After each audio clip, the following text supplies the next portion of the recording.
কিন্তু আজকে দুঃখজনক হলেও সত্য, আজকে আফসোসজনক হলেও সত্য যে আজকে মুসলমানেরা সেই মৌলিক ভ্রাতৃত্বের বন্ধনকে ভুলতে বসেছে এবং এই মৌলিক ভ্রাতৃত্বের বন্ধনের বিপরীতে সবচেয়ে শক্তিশালী ভয়ঙ্কর আকীদা এবং বিশ্বাস হচ্ছে জাতীয়তাবাদ, ন্যাশনালিজম। এই জাতীয়তাবাদ, ন্যাশনালিজম মুসলমানদের ইসলামী ভ্রাতৃত্বের আকীদাকে ধ্বংস করে দিয়েছে, মুসলিম ভ্রাতৃত্বের বিশ্বাসকে ধ্বংস করে দিয়েছে। কি সেই ন্যাশনালিজম, কি সেই জাতীয়তাবাদ? আজকে যখন ফিলিস্তিনে 20 থেকে 25,000 মুসলমানদের হত্যা করা হয়, তখন পৃথিবীর অধিকাংশ মুসলিম দেশগুলো ভাবে যে ওখানে তো ফিলিস্তিনি মারা যাচ্ছে, বাংলাদেশি মারা যাচ্ছে না। ওখানে তো ফিলিস্তিনি মারা যাচ্ছে, পাকিস্তানি মারা যাচ্ছে না। ওখানে তো ফিলিস্তিনি মারা যাচ্ছে, কুয়েতি, কাতারি, সৌদি, দুবাই, ইয়ামানি, মিশরি, তারা তো মারা যাচ্ছে না। কে মারা যাচ্ছে? মারা যাচ্ছে ফিলিস্তিনি। সুতরাং এখানে আমার কোনো দায়িত্ববোধ নাই, এখানে আমার কোনো চিন্তা ভাবনা নাই, কেননা আমার দেশের নাগরিক মারা যাচ্ছে না। এই যে জাতীয়তাবাদের উপর ভিত্তি করে মুসলমানিত্বের যে ভালোবাসা, সেটাকে যে ধ্বংস করে দেওয়া হয়েছে, ধূলিসাৎ করে দেওয়া হয়েছে, এই জাতীয়তাবাদের উপর ভিত্তি করে এটা চরম ও পরম ভয়ঙ্কর ইসলাম বিদ্বেষী এবং ইসলামের আকীদা বিরোধী একটি চিন্তা ভাবনা, একটি থিওরি হচ্ছে ন্যাশনালিজম, জাতীয়তাবাদ। এই জাতীয়তাবাদের বিরুদ্ধে বলতে গিয়ে পাকিস্তানের অন্যতম একজন বিখ্যাত কবি, যাকে অনেকে আল্লামা নামে উপাধি দিয়ে থাকেন, কবি ইকবাল, তিনিও এক সময় চরম জাতীয়তাবাদী ছিলেন, ন্যাশনালিস্ট ছিলেন, কট্টর। যখন তিনি কবিতা লিখেছিলেন, সারে জাহাঁ সে আচ্ছা হ্যায় হিন্দুস্তান হামারা, হাম বুলবুল হ্যাঁ ইসকে ইয়ে গুলসিতা হামারা, কে পুরো পৃথিবীর মধ্যে আমার হিন্দুস্তান হচ্ছে সর্বশ্রেষ্ঠ, আমার ভারত হচ্ছে সর্বশ্রেষ্ঠ। এই কবিতা উনি লিখেছিলেন ইন্ডিয়ান ন্যাশনালিজম, ইন্ডিয়ান জাতীয়তাবাদে বিশ্বাসী হওয়ার কারণে। যখন তিনি বুঝতে পারলেন যে এই ন্যাশনালিজমের বিশ্বাস মুসলমানদের সবচেয়ে বড় ভয়ঙ্কর, মুসলমানদের ভ্রাতৃত্বকে মারাত্মকভাবে ধ্বংসকারী আকীদা, তখন তিনি নতুন করে লিখলেন कि आधुनिक जुगेर आजोरेरा तारा शुआए हैं खुदा और इन सारे खुदाओं में बड़ा सबसे वतन है, इसका जो पैरहन है वो मजहब का कफन है। आजकेर आधुनिक जुगेर आजोरेरा, आजोर माने इब्राहिम आलैहिस सालामेर पिता आजोर, 5000 বছর আগের आजोर बानातो मूर्ति, और आधुनिक जुगेर आजोरेरा बानिয়েছে নতুন এক মূর্তি। এই আধুনিক যুগের আজরেরা যে মূর্তিগুলো তৈরি করেছে, এই মূর্তিগুলোর মধ্যে সবচেয়ে বড় ভয়ঙ্কর ইসলাম বিরোধী মূর্তি, যেই মূর্তির পূজা সারা বিশ্বের মুসলমানেরা করতেছে, যেই মূর্তির পূজা সারা বিশ্বের মুসলমানেরা করতেছে, সবচেয়ে ভয়ঙ্কর আকীদা। এবং যত মূর্তি আধুনিক যুগে তৈরি হয়েছে, তার মধ্যে সবচেয়ে বড় ভয়ঙ্কর মূর্তি হচ্ছে ওয়াতান, নিজের মাতৃভূমিকে বেশি ভালোবাসা এবং মাতৃভূমির উপর ভিত্তি করে পরস্পরের পরিচয় এবং ভালোবাসা, ভ্রাতৃত্বের বন্ধন তৈরি করা, এটা হচ্ছে এই যুগের আজরদের তৈরি করা সবচেয়ে বড় মূর্তি। इसका जो पैरहन है वो मजहब का कफन है। এই আধুনিক যুগের এই ন্যাশনালিজমের যে মূর্তি, জাতীয়তাবাদের যে মূর্তি, এই মূর্তির যে জামা কাপড়, এই জামা কাপড় ইসলামের কাফন। এটা ইসলামের এত বিরোধী যে কবি ইকবাল বলছেন এটা ইসলামের কাফন, এত ভয়ঙ্কর, এত ন্যাক্কারজনক, এত জঘন্য একটি আকীদা এবং বিশ্বাস হচ্ছে এটা। তারপরে তিনি আরও অনেক লম্বা আলোচনা করেছেন। তিনি এটাও বলেছেন যে আমাদের নবী মুহাম্মদ সাল্লাল্লাহু আলাইহি সাল্লাম নিজে মাতৃভূমি পরিত্যাগ করেছে। মাতৃভূমি পরিত্যাগ করা হচ্ছে সুন্নাত। মাতৃভূমির উপর ভিত্তি করে পরিচয় নির্ধারণ করা নয়, বরং মাতৃভূমি দ্বীনের জন্য ছেড়ে দেওয়া সুন্নাত। মুসলমানের ভ্রাতৃত্ব নির্ধারিত হবে দ্বীনের উপর ভিত্তি করে, কালেমা লা ইলাহা ইল্লাল্লাহর উপর ভিত্তি করে। আজকে সবচেয়ে আফসোসের সাথে বলতে হয়, দুঃখের সাথে বলতে হয় যে আমরা মুসলমানেরা আমাদের এই ভ্রাতৃত্বকে পরিত্যাগ করেছি। কি জন্য পরিত্যাগ করেছি সেটা আপনাদের সামনে তুলে ধরি। যেটা বক্তব্যের মধ্যে একটু ইঙ্গিত দিচ্ছিলাম যে আমরা সালাত, সিয়াম, হজ, যাকাত আদায় করার পরেও চরম মিথ্যুক, চরম অন্যায়পরায়ণ, চরম দুর্নীতিবাজ, ওইটার সাথে এই কথাটাও মিলাম যে যেখানে আল্লাহর নবী তৈরি করে দিলেন মুসলিম ভ্রাতৃত্ব, সেখানে আমরা বানিয়ে নিলাম দেশভিত্তিক ভ্রাতৃত্ব। কি জন্য এটা আসলো? এইটা এসেছে আমাদের দীর্ঘ 200-300 বছরের দীর্ঘ 200-300 বছরের গোলামির ফলে সংঘটিত হওয়া চারিত্রিক বিকৃতির কারণে। দীর্ঘ 200-300 বছরের গোলামির ফলে তৈরি হওয়া চারিত্রিক বিকৃতি, তৈরি হওয়া চারিত্রিক হীনম্মন্যতা, তৈরি হওয়া চারিত্রিক আত্মসম্মানহীনতা, আত্মমর্যাদাহীনতা, আত্মমর্যাদা বোধ, আত্মসম্মান বোধ থেকে পিছে সরে আসা। উদাহরণ সহ আপনাদেরকে বুঝাই। আল্লাহ সুবহানাহু ওয়া তাআলা পবিত্র কোরআন মাজিদে সূরা বাকারায় ব্যাপকভাবে বানু ইসরাঈলের কথা আলোচনা করেছেন। বানু ইসরাঈলের ঘটনাবলী, মুসার ফেরাউনের ঘটনাবলী কোরআনে যত ব্যাপকভাবে, যত বিস্তারিতভাবে তুলে ধরা হয়েছে, আর পৃথিবীর দ্বিতীয় কোনো নবীর ঘটনা, পৃথিবীর দ্বিতীয় কোনো জাতির ঘটনা পবিত্র কোরআনে সেইভাবে তুলে ধরা হয়নি যেইভাবে বানু ইসরাঈলের ঘটনা তুলে ধরা হয়েছে। এই বানু ইসরাঈলের চারিত্রিক বিকৃতির নমুনা আপনি সূরা বাকারায় পাবেন। দু একটা নমুনা আপনাকে তুলে ধরি, তাহলে বুঝবেন কেন এই আলোচনা করছি। বানু ইসরাঈলদের উপর ফেরাউন যে অত্যাচার করত, সেই অত্যাচারের বর্ণনা আল্লাহ দিয়েছেন। ইযাববিহুনা আবনাকুম ওয়া ইস্তাহয়ুনা নিসাআকুম ওয়া ফী যালিকুম বালাউম মির রাব্বিকুম আযীম। ফেরাউন তোমাদের জীবিত রাখতো তোমাদের কন্যা সন্তানদেরকে, আর জবাই করত তোমাদের পুরুষ সন্তানদেরকে। যেই ফেরাউন তাদের কন্যা সন্তানদের জীবিত রাখত, পুরুষ সন্তানদের জবাই করত, ওই ফেরাউনকে তারা নিজের চোখে সাগরে ডুবতে দেখেছে। তারা নিজের চোখে দেখেছে আল্লাহ তাদেরকে বাঁচানোর জন্য সাগরকে ফেড়ে দিলেন। সাগর ফেড়ে সাগরের মধ্যে দিয়ে রাস্তা তৈরি হলো, সেই রাস্তা দিয়ে তারা পার হয়ে আসলো। ফেরাউন ডুবে মারা গেল, এটা তারা নিজের চোখে দেখেছে। নিজে চোখে এত বড় নেয়ামত দেখার পরেও মুসা আলাইহিস সালাতু ওয়াস সালামের সাথে সাগর পার হওয়ার পর সিনাই মরুভূমিতে গিয়ে মুসা আলাইহিস সালাতু ওয়াস সালামকে এই কওমই বলছে, এই জাতি বলছে, লান নুমিনা হাত্তা নারাল্লাহ জাহরাতান। মুসা, ততক্ষণ পর্যন্ত তোমার আল্লাহর উপর ঈমান আনয়ন করব না যতক্ষণ না তোমার আল্লাহকে নিজে চোখে না দেখছি। নাউজুবিল্লাহ। এর চেয়ে বড় নিজে চোখে দেখা পৃথিবীতে আর কি হতে পারে? যেই ফেরাউন 150-200 বছর যাবত ওদের মেয়ে সন্তানদের বাঁচিয়ে রাখলো, ছেলে সন্তানদের চোখের সামনে জবাই করলো, যেই ফেরাউনকে আল্লাহ ওদের চোখের সামনে সাগরে ডুবিয়ে দিল, যেই ফেরাউনকে ডুবিয়ে দিয়ে সাগরের মধ্যে আস্ত রাস্তা তৈরি করে দিয়ে তাদের বাঁচিয়ে দিল, তারা মুসাকে বলছে লান নুমিনা হাত্তা নারাল্লাহ জাহরাতান। মুসা, তোমার আল্লাহর উপর ঈমান আনয়ন করবে না যতক্ষণ না আল্লাহকে সচক্ষে দেখব। শুধু এখানেই সীমাবদ্ধ নয়, তারা মুসা আলাইহিস সালাতু ওয়াস সালামকে বলল, এই মরুভূমির মধ্যে পানির ব্যবস্থা নাই, আপনার আল্লাহকে বলেন পানির ব্যবস্থা করে দিতে। ওয়াইয ইসতাসকা মুসা লিকওমিহি ফাকুল নাযরিব বিআসাকাল হাজার ফানফাজারাত মিনহু ইসনাতা আশারাতা আইনা। যখন মুসার কওম মুসাকে বলল পানির ব্যবস্থা নাই, পানির ব্যবস্থা করে দেন, মরুভূমিতে পানির ব্যবস্থা নাই, পাশে যে সাগরে ফেরাউন ডুবে মারা গেছে ওটা লবণাক্ত, ওই পানি খাওয়া সম্ভব নয়, আর সিনাই মরুভূমিতে পানির ব্যবস্থা নাই। আমরা মুসাকে বললাম আপনার লাঠি দিয়ে পাথরে আঘাত করেন। ফানফাজারাত মিনহু ইসনাতা আশারাতা আইনা, পাথর থেকে 12টি ঝর্ণাধারা তৈরি হলো। 12টা কেন? ইয়াকুব আলাইহিস সালামের 12 সন্তান ছিল। ইয়াকুব আলাইহিস সালামের পরে ইউসুফ আলাইহিস সালাম মিশরে এসেছিলেন, তারপরে ইয়াকুব আলাইহিস সালাম 70 সদস্য নিয়ে মিশরে এসেছিলেন। ইউসুফ আলাইহিস সালামের মৃত্যুর 400 বছর পর মুসা আলাইহিস সালামের আগমন, 250-300 বছর পর মুসা আলাইহিস সালামের আগমন। ইউসুফ থেকে মুসার মধ্যবর্তী 300 বছর এরা ছিল গোলাম, ফেরাউনের গোলাম। তো ওই 12 সন্তানের 12 বংশধরের জন্য ঝর্ণা তৈরি হলো, ঠিক আছে, পানির ব্যবস্থা হলো, খাবারের ব্যবস্থা নাই। আল্লাহ জান্নাত থেকে তাদের জন্য খাবার পাঠালেন, মান্নার সালওয়া। মান্না সালওয়া কি ভাই?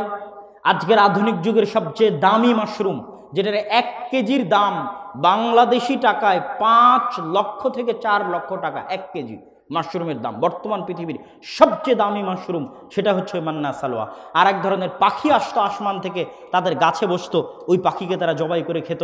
এই হলো মান্নার সালওয়া, এটা আসমান থেকে আসতো। তাহলে চোখের সামনে জান্নাত থেকে খাবার আসছে, চোখের সামনে ঝর্ণা ফেটে পানি বের হচ্ছে, তারপরেও এই কওম কি করলো? মুসা আলাইহিস সালাতু ওয়াস সালাম যখন ওয়াইদ ওয়া'আদনা মুসা 40 লাইলা, মুসা আলাইহিস সালাম যখন 40 রাত 40 দিনের জন্য তুর পাহাড়ে আল্লাহর ইবাদত করতে চলে গেল, ফাত্তাখাজতুমুল ইজলা, তখন এরা আল্লাহর ইবাদত বাদ দিয়ে বাছুরের পূজা করা শুরু করলো। এই কওম চোখের সামনে। শুধু তাই নয়, চোখের সামনে ঝর্ণা দিয়ে পানি বের হওয়ার পরও, চোখের সামনে জান্নাত থেকে খাবার আসার পরেও তারা মুসা আলাইহিস সালামকে বলল, লান নাসবিরা আলা তুআমিন ওয়াহিদিন মুসা, এই প্রত্যেক দিনের এক খাবার ভালো লাগে না, এই প্রত্যেক দিনের মান্না সালওয়া একই আইটেম, সকালে দুপুরে রাতে 7 দিন 10 দিন মাস বছর একই আইটেম ভালো লাগে না। তোমার আল্লাহকে বলো পেঁয়াজ রসুন শসা আদা ডালের ব্যবস্থা করে দিতে।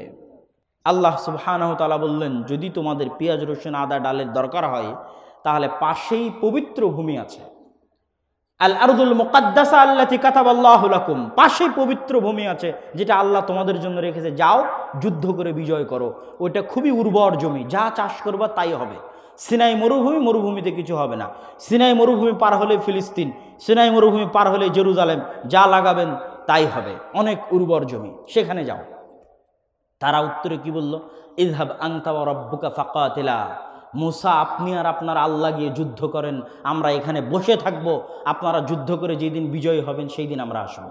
বলেন নাউজুবিল্লাহ। এবার কল্পনা করেন এরা কারা? এরা হচ্ছে নবীর সন্তান। কোন নবীর সন্তান? ইয়াকুব আলাইহিস সালাতু ওয়াস সালামের 12 সন্তানের পরবর্তী বংশধর। কেমনে নবীর সন্তানদের চরিত্র এই পর্যায়ে আসতে পারে যে চোখের সামনে এত বড় বড় নিয়ামত দেখার পরেও, এত দয়া এত রহমত দেখার পরেও আল্লাহর সাথে এত নিমক হারামি? কোন নিম্ন লেভেলের চরিত্র হলে, আত্মমর্যাদাহীন আত্মসম্মানহীন হলে মানুষ এই লেভেলে এই জায়গায় নেমে যেতে পারে? এটার উত্তরই হচ্ছে এই 300 বছরের ফেরাউনের গোলামি ওদের স্বাভাবিক আত্মমর্যাদা আত্মসম্মানকে ধ্বংস করে দিয়েছিল, ওদেরকে হীনম্মন্য গোলাম দাস জাতিতে পরিণত করেছিল। আর গোলামের কোনো আত্মমর্যাদা নাই, আত্মসম্মান নাই, এই জন্য এরা আল্লাহর সাথে এরকম ছেলে খেলা করতে থেকেছে। এই হচ্ছে সারমর্ম। মুসা আলাইহিস সালাতু ওয়াস সালামকে আল্লাহ এদের গোলামি থেকে বাঁচিয়ে ফেরাউনের বাড়িতে মানুষ করেছেন। ফেরাউনের বাড়িতে মুসা আলাইহিস সালাতু ওয়াস সালাম স্বাভাবিক একজন মানুষের যে মর্যাদা, যে সম্মান, যে আত্মসম্মান আত্মমর্যাদা, ওইটার উপর বড় হয়েছেন, গোলাম হিসেবে বড় হননি। স্বাভাবিক একজন সম্মানিত মানুষ যেভাবে বড় হয় ওইভাবে বড় হয়েছেন। এই জন্য ফেরাউনের প্রাসাদ থেকে বের হয়ে যখন দেখছেন যে একজন বানু ইসরাইলকে ফেরাউনের একজন লোক মারতেছে, তখন তিনিও উঠে ওকে এক থাপ্পড় দিয়ে দিয়েছেন যে এই অন্যায় উনি সহ্য করতে পারেননি। উনি যদি বানু ইসরাইলদের মতো গোলাম থাকতেন জীবনে মারতে পারতেন না, কেননা ওই মারার জাজবা ওনার রক্তে তৈরি হতো না। গোলামের রক্তে এটা আসতে পারে না, দাসের রক্তে এটা আসতে পারে না। ফেরাউনের বাড়িতে স্বাধীন মানুষ হিসেবে বড় হয়েছেন, এই জন্য থাপ্পড় লাগিয়ে দিয়েছেন। গায়রাত কাজ করেছে। কেন অন্যায় করবি? কেন অন্যায়ভাবে আর একজন মানুষকে মারবি? এবার চলে আসেন আমাদের অবস্থা। আমি বহুদিন যাবৎ ভাবতাম যে আল্লাহ সুবহানাহু ওয়া তাআলা কেন পবিত্র কোরআনে এত বিস্তারিত করে বানু ইসরাইলের ঘটনা বলল, আর দুনিয়ার কোনো জাতির ঘটনা এত বিস্তারিত বলেনি। কি আদ, কি সামুদ, কি লুত, 1-2 বাক্যে শেষ করে দিয়েছে। 1-2 বাক্য। আদ সামুদ লুত অন্যায় করেছিল, ধ্বংস করে দিয়েছে, 1-2 বাক্যে শেষ। আর ঘটনা বর্ণনা করেছে ডিটেইলস বানু ইসরাইলের কোরআনের মতো একটা দামি গ্রন্থে, যার প্রত্যেকটা বাক্য, প্রত্যেকটা হরফ, প্রত্যেকটা বর্ণ দামি, সেখানে বানু ইসরাইলের ঘটনা দিয়ে পরিপূর্ণ করে রাখা আছে। এটা আগে বুঝতাম না। এখন মুসলমানদের চরিত্র দেখে, ইউরোপ ঘুরে মুসলমানদের অবস্থা দেখে, ফিলিস্তিনে মুসলমানদের উপর অত্যাচার দেখে আমার ব্রেন পরিষ্কার হয়ে গেছে যে আল্লাহ কোরআনে বানু ইসরাইলদের আলোচনা এই জন্যই করেছে যে মুসলমানেরাও একদিন বানু ইসরাইল হয়ে যাবে। স্বভাবে, চাল চরিত্রে, গোলামিতে, দাসত্বে বানু ইসরাইল আর মুসলমানদের মধ্যে কোনো পার্থক্য থাকবে না। যখন এই রেজাল্টটা আমি পৌঁছলাম, তখন আল্লাহর নবীর একটা হাদিসও ব্রেনে চলে আসলো, আরে এটা তো আমার আবিষ্কার করার কিছু নাই, আল্লাহর নবী তো নিজেই বলে গেছে। আল্লাহর নবী নিজে হাদিসে বলে গেছে যে তোমরা বানু ইসরাইলদের মতো হবা 2 জুতার পাটের মতো। এক জুতার পাট আর এক জুতার পাটের সাথে যেভাবে মিলে যায়, আমার উম্মত বানু ইসরাইলের সাথে ওইভাবে মিলে যাবে। বানু ইসরাইলেরা যদি 70 গ্রুপে বিভক্ত হয়ে থাকে, তাহলে আমার উম্মত 70 গ্রুপের চাইতে বেশি ফেরকায় বিভক্ত হবে। বানু ইসরাইলের কোনো ব্যক্তি যদি ওর মায়ের সাথে জেনা করে থাকে, তাহলে আমার উম্মতের একজন লোকও মায়ের সাথে জেনা করবে। এইভাবে তোমরা মিলে যাবা। নাউজুবিল্লাহ।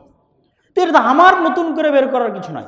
কিন্তু এটা আমার বুঝার বাকি ছিল, বাস্তবে দেখার বাকি ছিল। এখন আপনি মুসলমানদের দেখেন, ভারতের মুসলমানদের দেখেন, ইউরোপে যারা মুসলমান গেছে তাদের দেখেন, আপনার বাংলাদেশের হুজুরদেরকে দেখেন, আলেম ওলামাদেরকে দেখেন, কিভাবে একজন আরেকজনকে গালাগালি করতেছে, কিভাবে একজন আরেকজনের বিরুদ্ধে মারামারি করতেছে, কিভাবে একজন আরেকজনের বিরুদ্ধে লেখালেখি করতেছে। ন্যূনতম আত্মসম্মান, ন্যূনতম আত্মমর্যাদা থাকলে মানুষ যে ধরনের কথা বলে না, যে ধরনের আচরণ করে না, সেই ধরনের আচরণ সাধারণ মুসলমান তো দূরে থাক, আলেম ওলামারা করতেছে। তাহলে এরা যদি আজকের যুগের বানু ইসরাইল না হয়, কারা আজকের যুগের বা কারা বানু ইসরাইল হবে? স্বভাবে, চাল চরিত্রে বানু ইসরাইল হয়ে গেছে মুসলমানেরা। এই জন্য মুসলমানদের ভাগ্যে বানু ইসরাইলের ভাগ্য মিলে গেছে। কিভাবে? ফেরাউন যেভাবে বানু ইসরাইলদেরকে জবাই করত দিনের বেলা প্রকাশ্যে, পৃথিবীতে কেউ বলার ছিল না, ওইরকম মূল্যহীন হয়ে গেছিল বানু ইসরাইলরা। তো আজকের যারা বানু ইসরাইল তাদেরকে ওইভাবেই হত্যা করতেছে আজকের ফেরাউনেরা। কেন? ফিলিস্তিনে কি লুকিয়ে হত্যা করা হচ্ছে ভাই? ফিলিস্তিনে কি গোপনে হত্যা হচ্ছে? সারা পৃথিবীর কোটি কোটি মানুষের সামনে, কোটি কোটি মানুষের সামনে।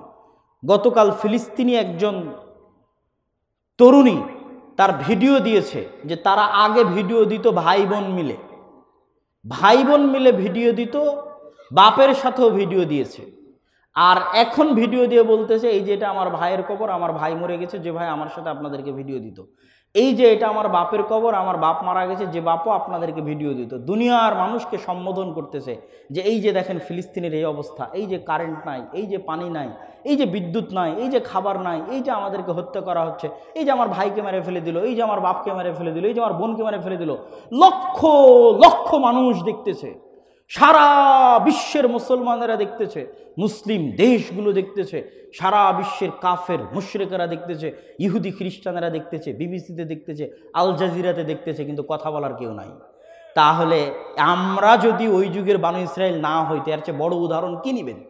সেই যুগের ফেরাউনের কথা আল্লাহ কোরআনে বলছে যে ও জীবিত জবাই করে দিত পুত্র সন্তানকে চোখের সামনে। তারা তো জীবিত আমাদের শিশু বাচ্চাদেরকে হত্যা করতেছে সারা পৃথিবীর চোখের সামনে, কেউ বলার নাই। তাহলে আমরা বানু ইসমাইল কিন্তু হয়ে গেছি বানু ইসরাইল।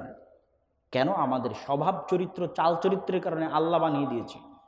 মুসলমানদের এই স্বাভাবিক চাল চরিত্র বিকৃত হলো কখন? একই কারণ, সেম কারণ। ঠিক যেভাবে 200-300 বছরের গোলামিতে, 200-300 বছরের ফেরাউনের গোলামিতে বানু ইসরাইলের স্বভাব নষ্ট হয়ে গেছিল, ঠিক তেমনি 200 বছরের কলোনিয়াল সিস্টেমের গোলামিতে আমাদের চরিত্র বিকৃত হয়ে গেছে। ভাই আমরা 200-250 বছর থেকে গোলাম। আপনি মনে করেন না যে আমরা স্বাধীন হয়েছি? যেই দিন থেকে ব্রিটিশরা এই দেশে প্রবেশ করেছে 1757 সালের 23শে জুন, সেই দিন থেকে আজ 2023 পর্যন্ত গোলাম আমরা।